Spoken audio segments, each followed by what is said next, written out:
बिस्मिल्लाहिर्रहमानिर्रहीम। अस्सलाम वालेकुम नाज़रीन। असस्टेंट कमिश्नर इम्तियाज मंगी ने कराची के ज़िला कौरंगी के मुख्तलिफ इलाकों का दौरा किया।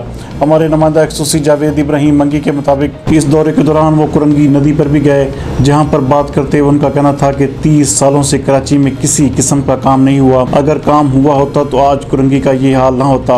उन्होंने कहा कि इंशाल्लाह बहुत जल्द डिप्टी कमिश्नर कौरंगी शहरयार मेमन की काविशों से और मेहनत से आवाम की परेशानी को हल करने की कोशिश करेंगे। जबकि दूसरी जानब कराची में मानसून की बारिश ने एक दफ़ा फिर तबाही मचा दी है।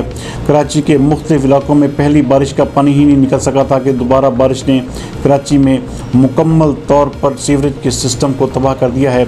आने जाने वाले तमाम रास्ते बंद, जबकि नदी नालों में तुगयानी दिखाई दे रही है, जबकि घरों में भी पानी दाखिल हो चुका है। कराची की आवाम ने वफाकी इदारों को अपील की है कि खुदा के लिए हमारी मदद की जाए।